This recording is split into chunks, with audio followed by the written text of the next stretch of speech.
하나님 말씀 봅니다. 구약성경 시편 32편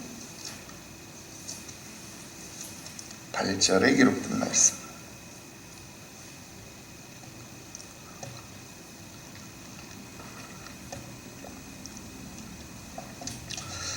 시편 32편 8절에 기록된 말씀 우리 함께 두 번 합독합니다.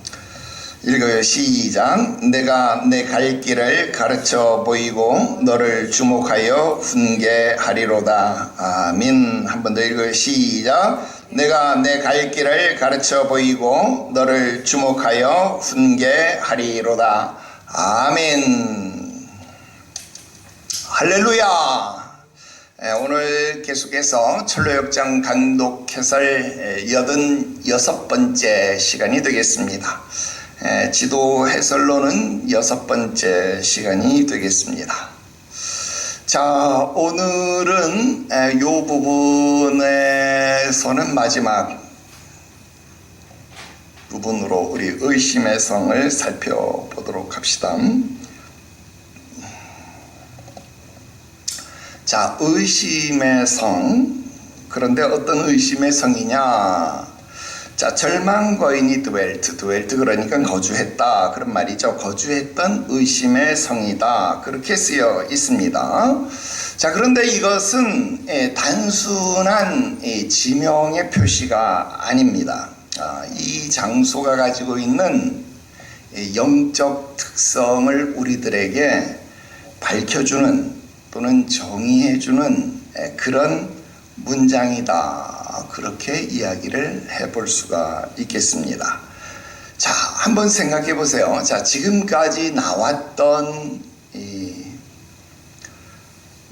건축물들의 이름들을 한번 쭉 보시면 여러분 이 아름다운 궁전을 제외하고는요, 전부 다 물론 바알세불의 성도 있었지만 대개는 보면 집, 하우스 이런 표현으로 나오죠. 누구누구의 집 이런 표현으로 나와요. 그런데 지금 이 의심의 성은 다우팅 의심의 성은 왜 집, 하우스가 아니고 왜 캐슬 그렇게 이야기를 하고 있을까? 왜 성이다 그렇게 이야기를 하고 있을까? 우리 그거 한번 생각해 보자 하는 거예요. 여러분, 의심이라고 하는 것은요, 하나하나가 작동하는 것이 아니더라는 거예요. 물론 의심이 하나하나가 작동할 수 있지만, 여러분, 성은 기본적으로 영국의 무슨 윈저성이나 파리의 여러 가지 유명한 왕실의 성들이 있잖아요. 그런데 그런 성들을 보면은 그냥 집이 하나의 구조로 되어 있는 것이 아니라 여러 개의 집들이 모여져 있는 거죠. 그러니까 켜켜이 쌓여 있는 거예요. 그래서 의심이라고 하는 것은 계속해서 쌓여져서 더 견고해지는 것이다. 쌓여져서 더 튼튼해지는 것이다 라는 겁니다. 그래서 의심이라고 하는 것은 어떤 하나의 구조, 그러니까 하우스, 집의 구조가 아니라 방 하나, 부엌 하나, 거실 하나, 화장실 하나 이런 집의 구조가 아니라 방도 수십 개, 화장실도 여러 개, 주방도 여러 개 그런 성의 구조를 가지고 있다. 그러니까 굉장히 많은 것들이 쌓여져 있다. 집이 여러 개 쌓여져 있다. 그러니까 성이다. 그렇게 이야기를 해볼 수 있다는 겁니다. 그러니까 집 하나가 무너진다고 해서 성이 무너지는 것 아니죠. 의심은 어느 것 하나가 해결된다고 해서 풀리는 게 아니에요. 그러니까 우리 사회에서 음모론, 부정선거 음모론 이런 거 할 때 어느 것 하나 반대 증거 보여줘도 그 음모론이 해결돼요? 해결되지 않아요. 왜? 의심은요, 성이기 때문에 절대 해결되지가 않아요. 그것은 깨지지를 않는다 이 말이에요. 왜? 집이 아니니까. 그것은 성이니까 켜켜이 쌓여져 있는 거기 때문에 절대로 무너지지 않는다 그 말입니다. 반대로 의심은 성처럼 쌓여져 가잖아요. 의심은 성처럼 쌓여져 간다. 그 말은 무슨 말일까요? 반대로 믿음은 점점 허물어진다. 그 반대의 개념을 가지게 된다라는 겁니다. 그러니까 의심이 켜켜이 쌓여서 성이 된다라고 하는 말은 무슨 말일까요? 믿음이 완전히 무너져 버린 상태다. 여러분, 의심이 지배 형태를 가지고 있을 때는 믿음이 그래도 아직 남아있는 거예요. 여러분, 부부간에 의심이 지배 형태를 띠고 있으면 아직 그래도 부부간에 신뢰가 남아있는 거예요. 신뢰가 아직 견고한 거예요. 그런데 의심이 성이 돼버리면 믿음은 다 깨어져 버린 거예요. 그러면 이 부부는 부부로서 살아갈 수가 없는 거예요.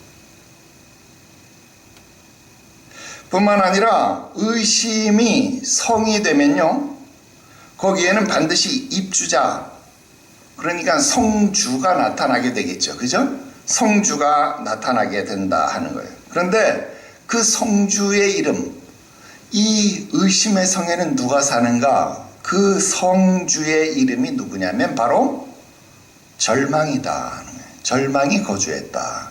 절망이 산다. 그렇게 되어 있다 하는 거예요. 자, 그런데 왜 절망이 거인이라고 표현되어 있을까? 왜 절망이 거인이 되어질까 하는 겁니다.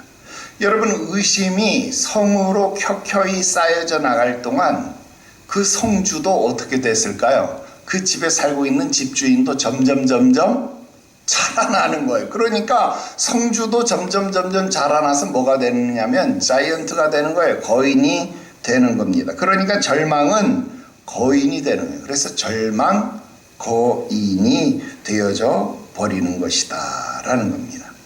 여러분, 의심이 집이라면, 의심이 작으면요, 의심의 집에 살고 있는 사람도 작을 겁니다. 절망도 작은 사람일 거예요. 그런데 의심이 성이 되면, 의심이 켜켜이 쌓여서 의심이 아주 자라버리면 그 의심 속에 살고 있는 성주는 자이언트가 된다 이 말입니다. 거인이 되어져 버린다 이 말입니다. 그래서 여러분, 이 의심의 성에 살고 있는 사람은요, 엄청나게 큰 거인이 되어서 우리를 압도해버려요. 진리를 압도해버려요. 어떤 말을 해도 믿지 않고, 어떤 말을 해도 우리에게 무엇을 갖다 줘요? 절망을 갖다 준다 하는 겁니다.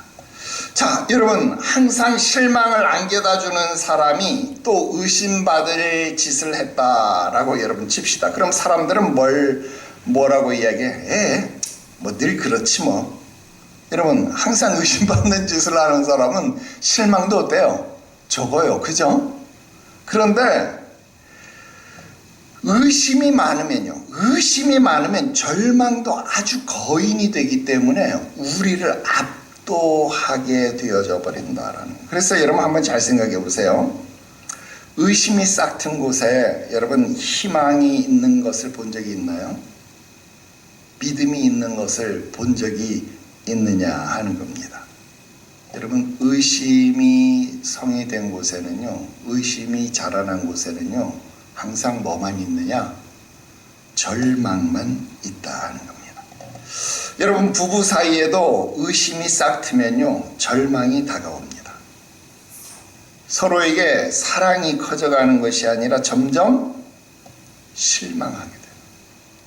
나중에는 그것이 돌이킬 수 없는 최악의 사태를 맞게 돼서 이혼하게 되는, 갈라서게 되는.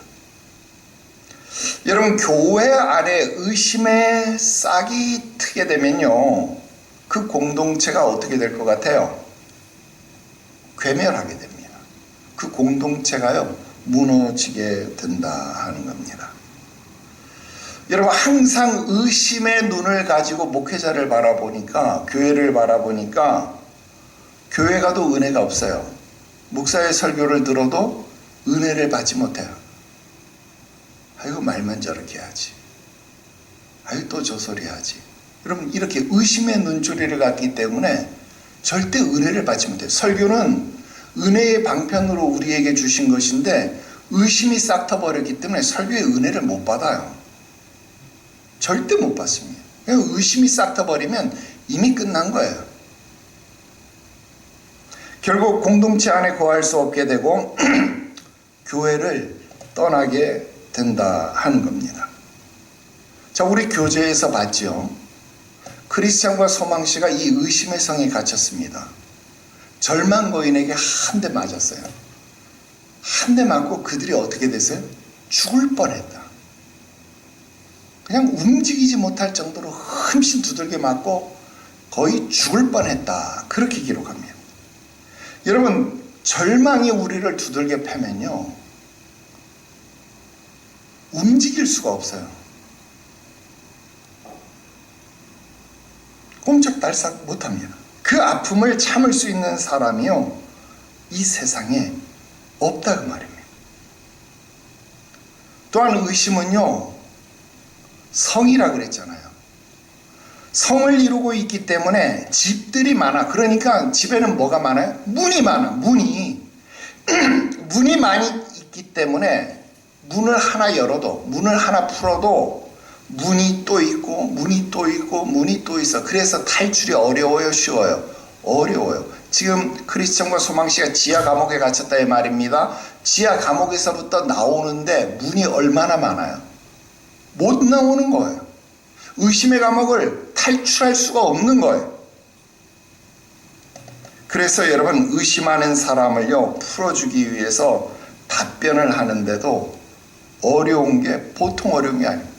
여러분, 의처증, 의부증 있는 사람 그 의심 풀어주려고 여러분 어떻게 해야 돼요? 나중엔 자해를 해도 믿어줍니까? 안 믿어줍니다. 그건 방법이 없어요. 속을 갈라서 보여준다 그래도 못 믿어요.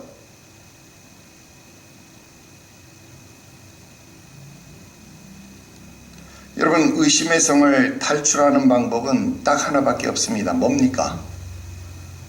크리스천이 가슴속에 가지고 있었던 약속의 열쇠. 약속의 열쇠가 뭐였어요? 말씀이죠. 약속의 말씀으로 이기는 것 이외에는 이 의심의 성을 탈출하는 방법이 없습니다. 여러분, 왜 이렇게 의심의 성을 탈출하기가 어려울까요? 여러분, 믿음이요, 믿음의 뿌리가, 믿음의 역사가 굉장히 오래됐잖아요. 그죠? 창세기에서부터 믿음의 뿌리가 굉장히 오래됐잖아요. 그런데 이 믿음의 뿌리만큼이나 뿌리가 깊은 것이 무엇이냐면 의심입니다. 여러분, 에덴 동산에서부터 이 의심이 시작됐어요. 사단이 이 의심을 그때부터 갖다 주었다 이 말입니다. 그러니까 이 의심은요, 믿음과 똑같이 시작됐어요. 그냥 믿음이 있는 곳에는 의심이 있어요.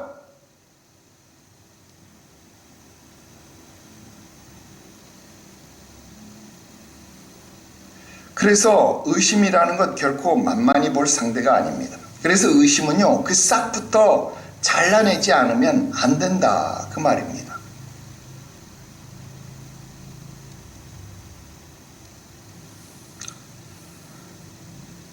그래서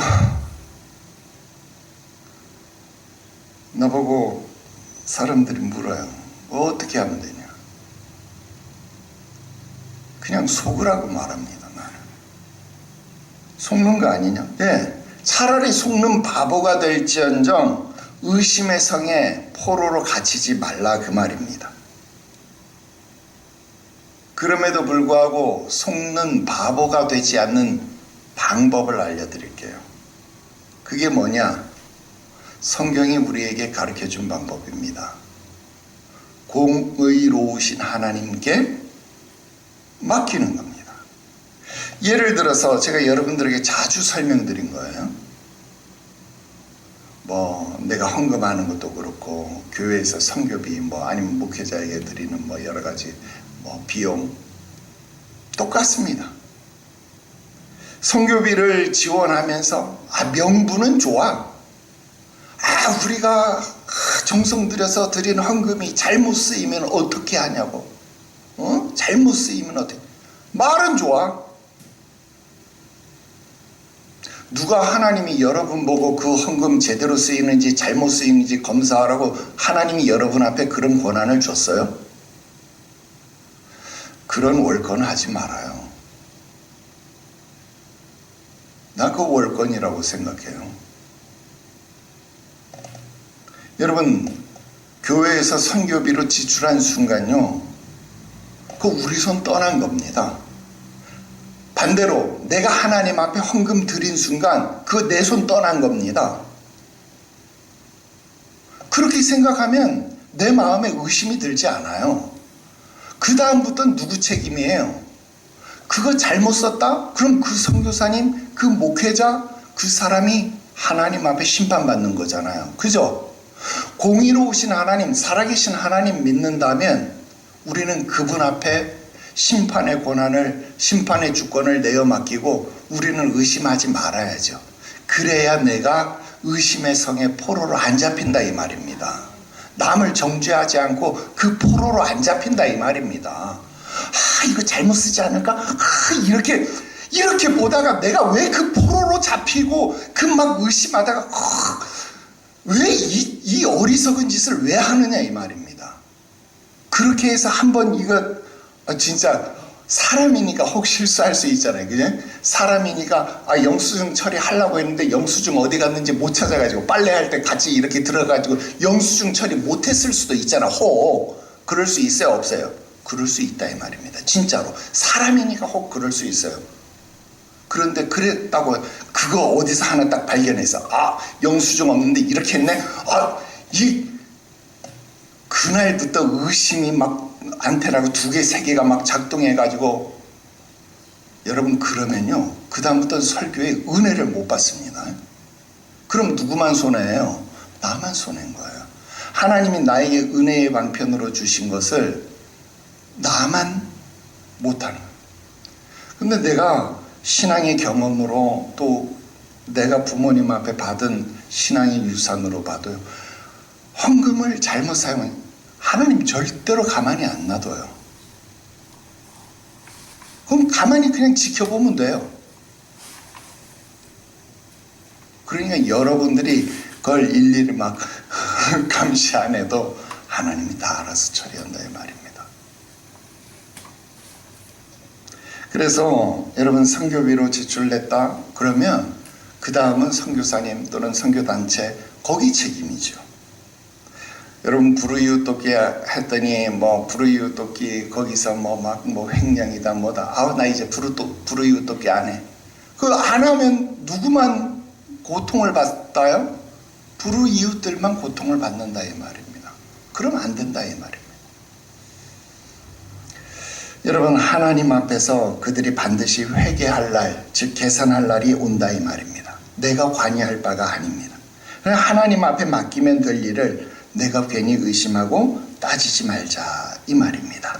여러분 이렇게 하면 절대로 내가 의심의 성에 포로가 될 일이 없다 하는 겁니다. 교회에서도 그 일을 위해서 이 일을 위하여 따로 세운 바 된 일꾼들이 있습니다. 누굽니까? 그 사람들이 교회의 직원 곧 재직들 아닙니까? 안수집사, 권사, 장로 이 사람들이 이런 일들을 책임 맡아서 하도록 그 사람들이 재정 책임을 맡도록 재직회를 하고 재정 보고를 하고 여러분 이런 일들을 하는 것 아닙니까? 그 사람들에게 맡겨두면 되는 거죠.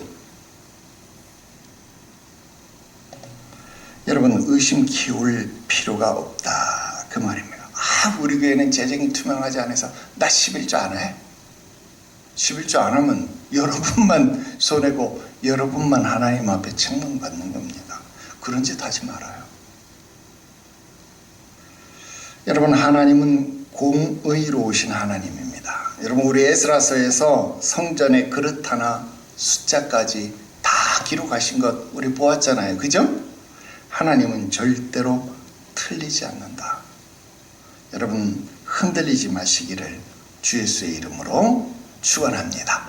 자, 그래서 의심의 성은 견고한 성이다. 그래서 집이 아니라 캐슬이다. 하우스가 아니고 캐슬이다. 그래서 여기에는 절망 거인이 산다. 성주는 절망이고 그 절망은 사람도 아니고 거인이다. 여러분 이거 홍명심에서 여기에 포로가 되지 않기를 주 예수의 이름으로 축원합니다. 자, 이제 다음은 이제 이쪽 지도로 3분의 1, 마지막 3분의 1로 넘어갑니다. 자, 이제 기쁨의 산을 볼 차례예요. 자, 우리 교재에서 보면 이 산은요 임마누엘의 땅이다 그렇게 이야기를 합니다. 그리고 이 산에 올라서 보면 그 성이 보이는 곳이다 그렇게 이야기를 해요. 이 상에서 올라가서 쫙 보면 하나님의 도성이 보인다 그렇게 이야기를 했습니다. 그리고 우리는 이 산에 대해서 이미 소개를 받은 적이 있습니다. 언제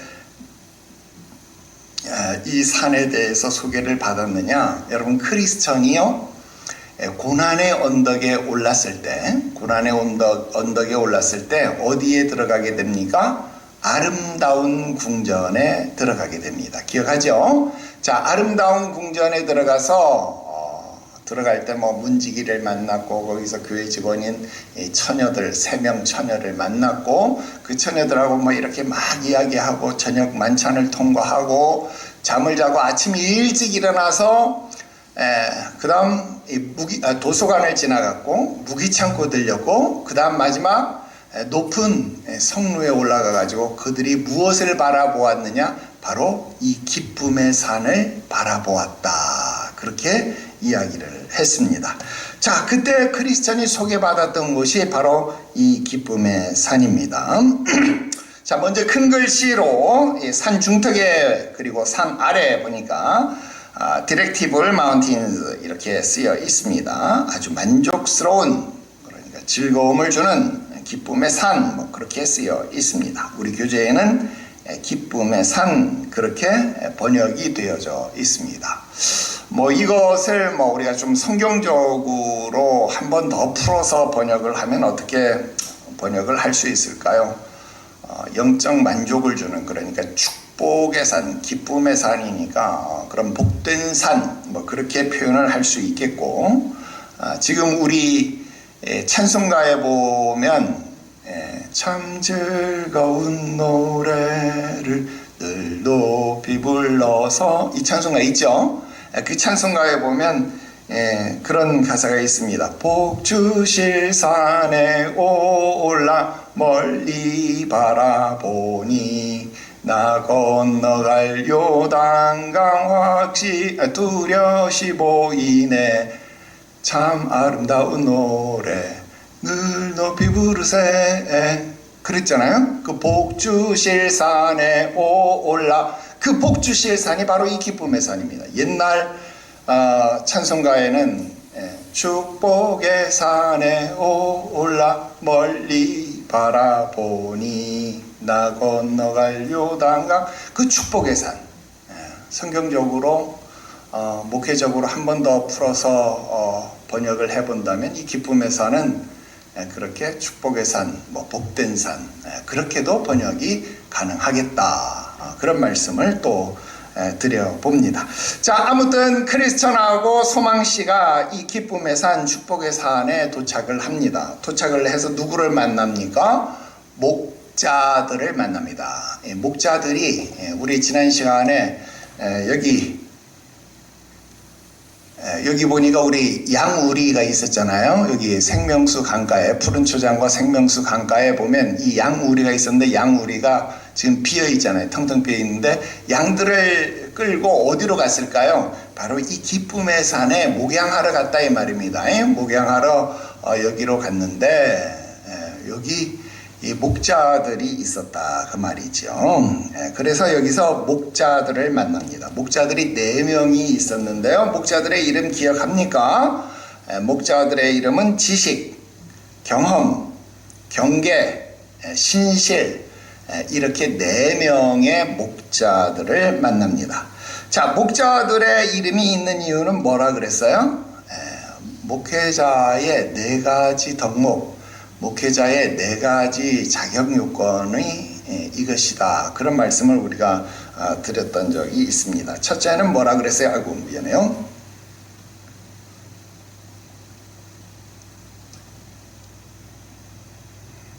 권사님 그거 다시 해줘요.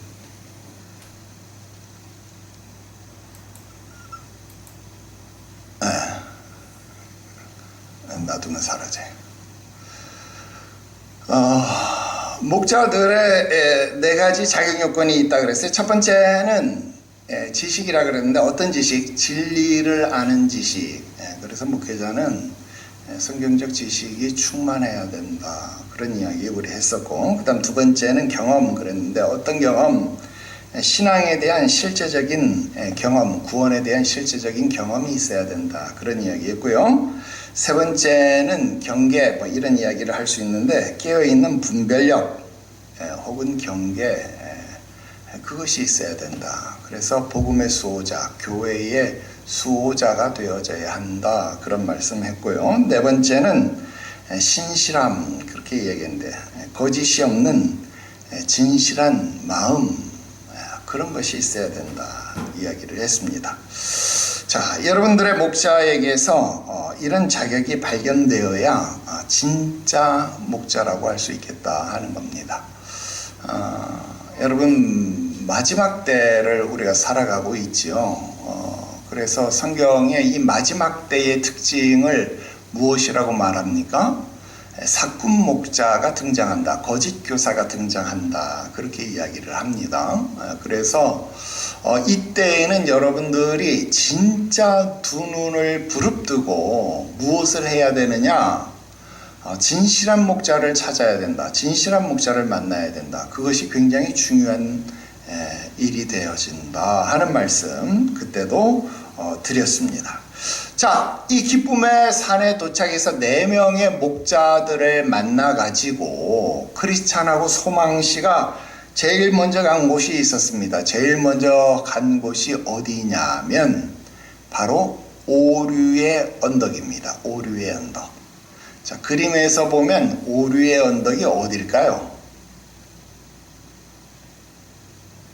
오류의 언덕이 왼쪽에 있습니다. 왼쪽에 보면 그 빨간색, 그게 뭐로 보여요? 나는 그게 빨간색 콘크리트 같아 보이는데 여러분들은 뭐로 보이는지 모르겠어요. 그 빨간색 하여튼 그게 뭐로 보여요? 여러분들은?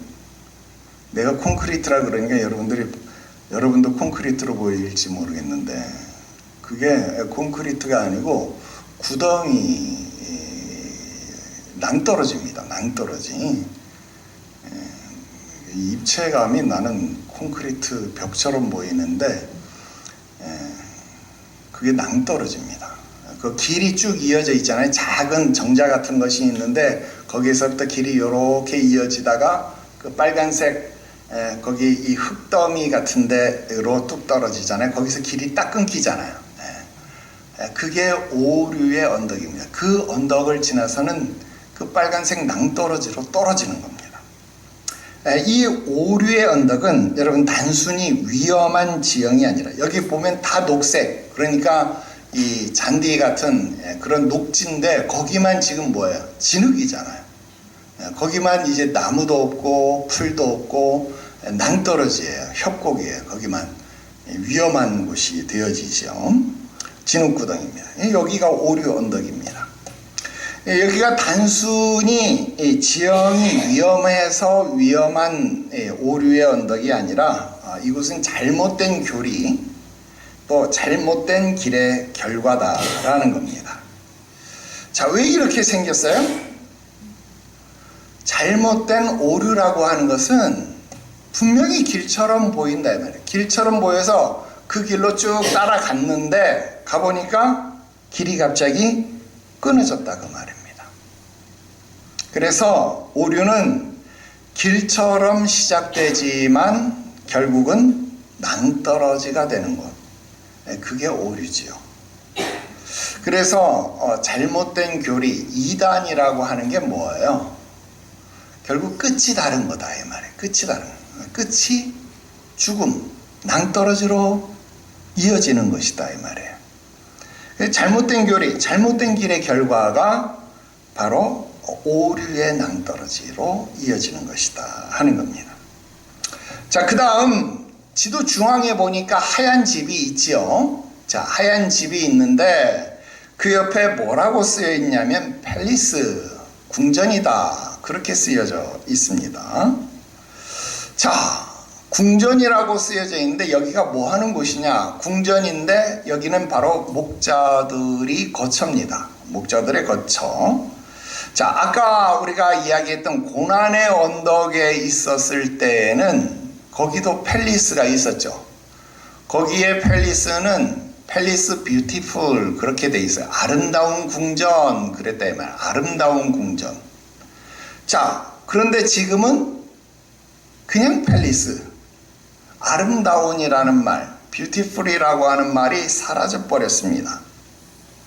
자, 참고로 철로 역정에서 팰리스라고 하는 말, 이 팰리스라고 하는 말, 궁전이라고 하는 말은 교회를 상징합니다. 교회를 상징합니다. 그래서 고난의 언덕에 있는 팰리스는 이 교회의 직원들인 문지기도 있었고 교회의 직원인 처녀들이 있었습니다. 그리고 지금 여기 팰리스에는 누가 있는 거예요? 목자들이 있습니다. 아름다운 궁전도 교회이고 여기 팰리스도 교회입니다. 그러니까 교회의 기능은 그곳이나 이곳이나 똑같아요. 어떤 기능이 있어요? 지나가는 순례자들을 맞아들이는 곳이죠. 순례자들을 맞이하고 그들을 가르치고 교육하는 곳, 그리고 그들에게 보여주는 곳. 무엇을 보여주는 곳이에요? 천국을, 진리를 보여주는 그런 중심의 공간이다. 그런 교회의 기능은 아름다운 궁전이나 여기 궁전이나 똑같다 그 말입니다. 자, 그런데 왜 고난의 언덕에서는 뷰티풀이라는 말이 있었고 왜 여기는 뷰티풀이라는 말이 사라졌을까요? 그 이유가 뭘까? 자, 고난의 언덕은요, 비교적 신앙의 초보 때의 일입니다. 우리 지도의 맨 첫 번째 부분이잖아요.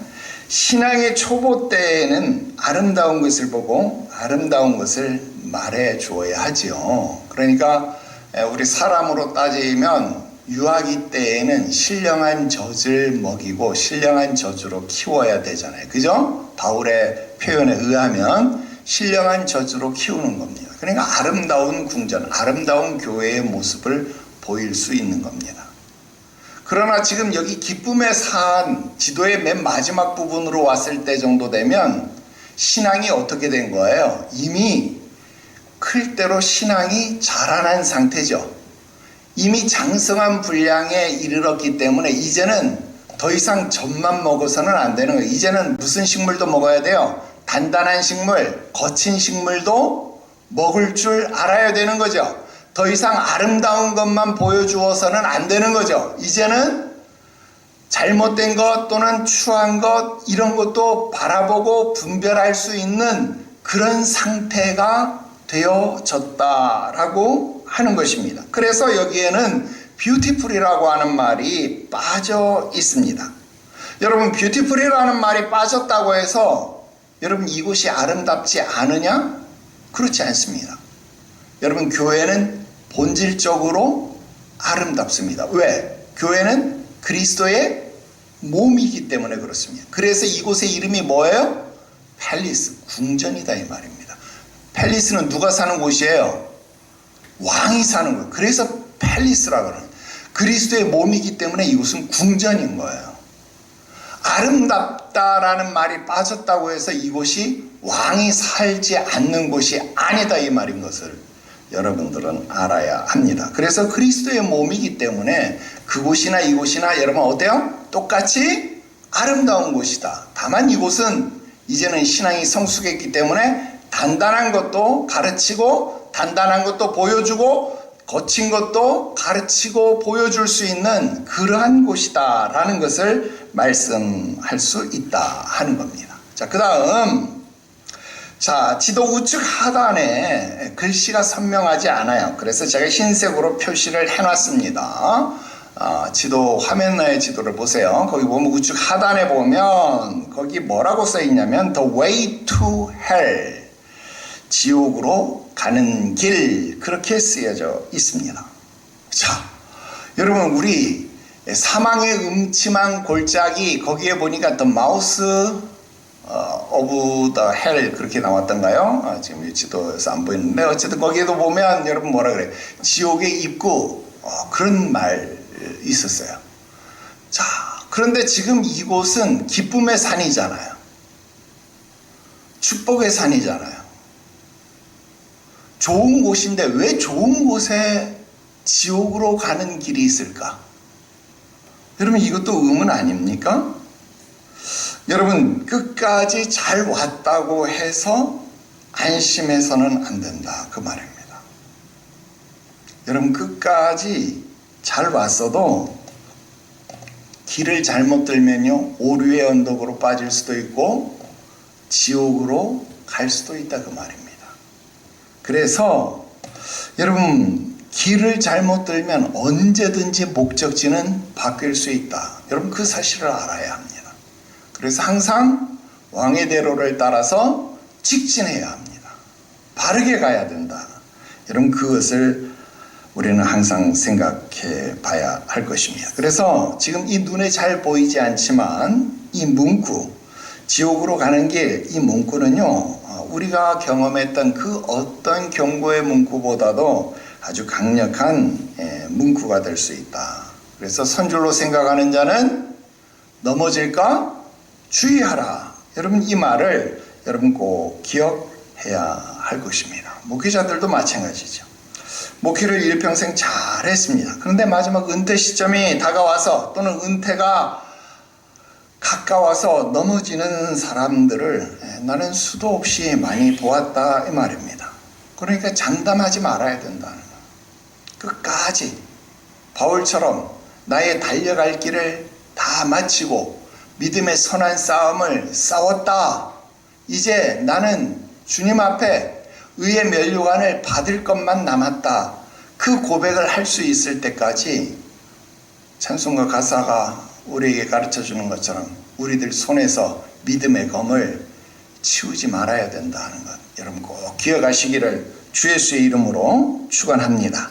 자, 그 다음 이제 마지막 위로 보면 이 산은요 5개, 기쁨의 산은 5개의 봉우리가 있다라는 겁니다. 그리고 각각의 봉우리마다 이름이 있습니다. 자, 좌측부터 보면 맨 좌측에 마운트 코션, 그러니까 뭐 조심의 산, 뭐 경고의 산, 뭐 그렇게 말할 수 있겠습니다.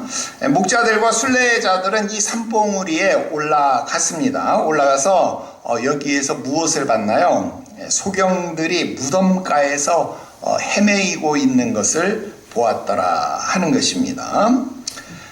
그러니까 이것을 조심해야 된다 하는 겁니다. 소경들이 왜 무덤가에서 헤매고 있을까요? 계단 같은 데서 오르락 내리락 하면서 어느 것이 길인지를 모른다 이 말. 소경들이니까 지금 자기들이 있는 곳이 무덤가인지 기쁨의 산인지 그것을 구분을 못하는 거예요. 조심해야 되는 거예요. 우리가 주의해야 된다라는 겁니다. 그 다음 두 번째 산봉우리를 보니까 마운트 마블을 그랬습니다. 뭐 마블 영화사 할 때 나오는 마블, 뭐 놀라움의 산, 뭐 경외의 산, 뭐 그렇게 이야기할 수 있겠죠. 여기는 우리 교재에서 다루지 않았습니다. 뭐 이 철로 역정 자체에 등장하는 산은 아닙니다. 그런데 아마도 순례자들이 이곳에서 하나님의 나라를 바라보며 감탄하고 경외감을 갖게 될 것이다. 그런 예상은 해볼 수 있습니다. 자, 세 번째 산은 마운트 클리어 그랬습니다. 우리 교재에서는 이곳을 뭐라고 번역했냐면 아주 멋있게 번역을 했어요. 맑음, 구름김이 아니고 맑음 그랬어요. 맑음 그렇게 번역했어요. 참 예쁘죠? 자, 이곳에서 왜 맑음이라 그랬을까? 맑은 날에는 이곳에서 천성의 도시를 망원경으로 바라볼 수 있었다. 그래서 또 목자들이 망원경을 줍니다. 그래서 망원경을 가지고 이곳에서 천성의 도시를 바라보았습니다. 그래서 그곳에서 보니까 천사들이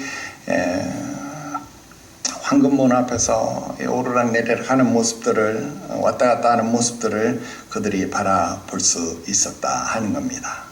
자, 그 다음 네 번째 산은 마운트 이노센스, 그러니까 뭐 순결, 뭐 정결, 뭐 그런 산. 다섯 번째는 마운트 체리티 그랬습니다. 사랑, 뭐 관용, 뭐 너그러움, 뭐 그런 산입니다. 이 산도 네 번째, 다섯 번째 산도 교재에는 등장하지 않습니다. 자, 기쁨의 산, 그런데 뒤에 보니까 S 복수형이다. 그러니까 기쁨의 산인데 이 다섯 가지 산이 있으니까 산들 그렇게 이야기를 할 수 있겠다는 거예요. 자, 기쁨의 산은 이 다섯 가지 산들로 이루어졌다. 그런 말이 될 수 있겠는데 이게 무엇일까? 지금 중앙에 교회가 있잖아요. 교회.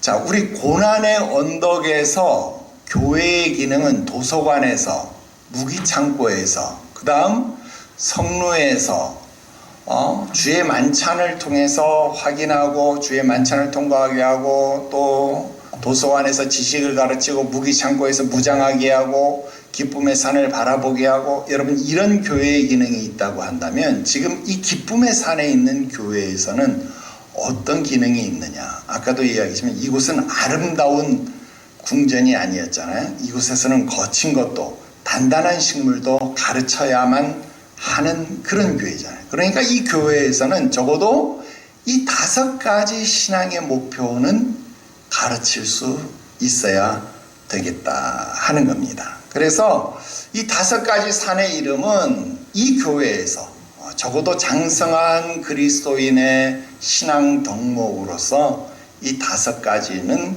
갖출 수 있어야 되겠다. 그래서 우리 신앙생활 속에서 교회를 통하여서 성숙한 그리스도인이 갖추어야 될 신앙의 요소를 좀 번연히 시각화한 것이다. 그렇게 우리는 해석해 볼 수 있겠습니다. 그러면 무엇이 되겠어요? 첫 번째, 코션, 잘못된 길을 분별할 수 있어야 된다. 누가? 장성한 그리스도인이라면 옳은 것은 옳은 것, 그른 것은 그른 것, 이것을 주의 말씀에 따라서 진리에 따라서 분별할 수 있는 분별력을 갖출 수 있어야 된다. 누가? 장성한 그리스도인이. 그 다음 두 번째, 구원과 섭리의 역사에 대해서, 하나님의 구원과 섭리의 역사에 대해서 경외감을 가질 수 있어야 된다. 놀라운 은혜를 감격할 수 있어야 된다. 그래서 감사와 찬송이 넘쳐나야 된다. 이게 성숙한 신앙인의 덕목이다. 그 다음 세 번째 뭡니까? 목적지가 분명해져야 된다는 거예요. 멀리 바라봐야 된다. 맑아야 된다. 뚜렷해야 된다는 겁니다. 맑아야 되죠. 우리의 신앙의 목표는 어디예요? 저 높은 곳을 향하여 날마다 나아갑니다. 여러분, 이 하나 이외에 다른 것은 없어야 합니다. 손에 쟁기를 잡고 뒤를 돌아보는 자는 하나님 나라에 합당치 아니하다. 여러분, 이것이 장성한 그리스도인의 신앙의 분량이다 하는 것 꼭 기억하시기를 바랍니다. 그 다음 네 번째 뭡니까? 성숙한 그리스도인은요, 이노센스, 정결함, 순결함이 있어야 된다. 무엇에서 벗어나서? 죄에서 벗어나서 자기를 순결한 그리스도의 신부로 드릴 수 있도록 순결함이 예비되어져야 된다라는 겁니다. 두 마음을 품지 말아야 된다라는 것입니다. 여러분, 이것이 성숙한 그리스도인이 갖추어야 될 신앙의 덕목이다 하는 거예요. 마지막 다섯 번째, 체리티 뭡니까? 여러분, 성숙되고 완성된 신앙의 덕목은 무엇입니까? 너의 관용, 너의 성숙한 사랑, 너의 자비로움, 너의 넉넉함을 모든 사람들에게 알게 하라. 여러분, 이것입니다. 내가 그리스도의 성품을 닮아서 이것을 모든 사람에게 알게 하는 것, 그것이 성숙한 그리스도인의 모습이다라는 겁니다. 이것이 우리의 모습이다. 여러분, 기쁨의 산, 축복의 산, 그러니까 물질의 축복 말하는 거예요? 아니에요. 진짜 기쁨, 진짜 축복은 언제 나와요? 이 신앙의 덕목들, 이 5가지 신앙의 덕목들이 이루어지면요, 영적인 축복을 받는 거예요. 영적인 기쁨이 막 충만해지는 거예요. 자, 이것을 어떻게 이루어갈 수 있어요? 어떻게 배울 수 있어요? 누구를 통해서? 목자를 통해서, 목자의 가르침을 통해서. 목자가 어떤 가르침을 해주는 거예요? 아까 목자의 자격은 뭐예요? 경계, 지식, 경험, 신실함. 자, 경계 뭐예요? 마운트 코션. 여러분, 분별을 목자의 경계를 통해서 배우는 거예요. 그 다음 마운트 클리어. 이건 목자의 지식을 통해서 분명하고 확실하게 맑게 배워야 된다라는 겁니다. 그 다음 마운트 마블. 목자의 경험을 통해서 하나님의 은혜와 사랑을 배우는 거예요. 야, 내가 그리스도 예수를 본받는 자 된 것처럼 너희도 나를 본받는 자 되라. 바울이 이야기했죠. 그 경험을 여러분도 해야 하는 겁니다. 그 다음 목자의 신실함. 여러분, 내적 신실함, 이노센스, 순결함이죠. 외적 신실함 뭡니까? 관용, 너그러움, 사랑이죠. 체리티죠. 결국 좋은 교회라고 하는 건 뭡니까? 기쁨의 산, 축복의 산과 같은 교회더라 하는 겁니다. 그 기쁨과 축복이라고 하는 것, 그것은 물질의 축복 말하는 거 아니에요. 다시 말하지만 바로 저 5가지 목표, 저 5가지 메시지가 분명한 교회가 정말 좋은 교회입니다. 정말 훌륭한 교회입니다. 그리고 정말 좋은 교회는 이것을 잘 가르치는 목자가 존재하는 교회입니다. 그리고 좋은 목자는요, 지식과 경험이 풍부하고 신실해서 성도들을 경계해서 잠들지 않도록 하는 자더라 하는 겁니다. 여기서 목자들이 크리스찬과 소망씨에게 무슨 교훈을 줍니까? 이제 이곳을 벗어나면 마법의 땅으로 들어가잖아요. 마법의 땅에 들어가면 절대 잠들지 마라. 잠들지 마라. 잠들지 마라고 말합니다. 잠들지 않도록, 신앙의 잠을 자지 않도록, 깨어 근신하도록. 여러분, 잠자는 게 뭘까요? 잠자는 건 분별력이 사라지는 거예요.